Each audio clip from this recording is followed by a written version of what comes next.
Hi to everyone, welcome to my channel. ఈరోజు మనం ఏ పప్పు లేకుండా టిఫిన్స్లోకి సాంబార్ని ఎలా చేసుకోవాలో చూసేద్దాం. ఈ సాంబార్ని చేసుకోవడానికి పెద్దగా టైం ఏం పట్టదు, చాలా ఈజీగా చేసుకోవచ్చు. టేస్ట్ కూడా చాలా అంటే చాలా బాగుంటుంది.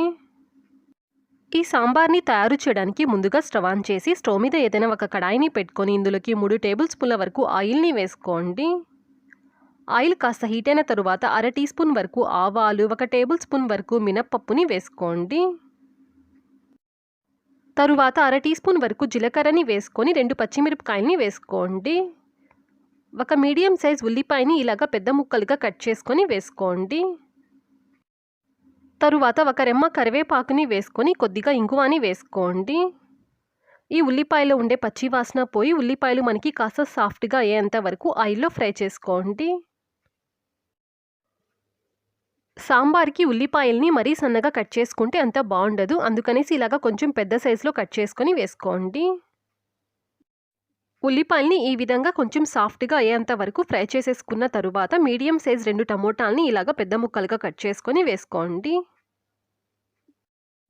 తరువాత పావు టీ స్పూన్ వరకు పసుపు పొడిని వేసుకొని మన టేస్ట్కి సరిపడంతగా కొద్దిగా సాల్ట్ని వేసుకోండి. తరువాత 2 టేబుల్ స్పూన్ల వరకు సాంబార్ పౌడర్ని వేసుకోండి. మనం వేసుకునే ఈ సాంబార్ పౌడర్లో ఉండే కారం సరిపోతుంది, ఎక్స్ట్రాగా కారపొడిని ఏమీ యాడ్ చేయాల్సిన అవసరం లేదండి. మనం వేసుకున్న టమోటా ముక్కల్లో ఉండే పచ్చి వాసన పోయి అవి కాస్త మగ్గేంత వరకు ఫ్రై చేసుకోండి. టమోటా ముక్కలు కాస్త మగ్గిన తరువాత ఇందులోకి 2 గ్లాసుల దాకా వాటర్ని యాడ్ చేసుకోండి. ఇప్పుడు మంటని మీడియం ఫ్లేమ్లో పెట్టుకొని మనం వేసుకున్న ఈ వాటర్ మనకి మరిగేంత వరకు దీన్ని కుక్ చేసుకోండి. ఇప్పుడు ఒక చిన్న బౌల్లోకి 2 టేబుల్ స్పూన్ల వరకు శనగపిండిని వేసుకోండి.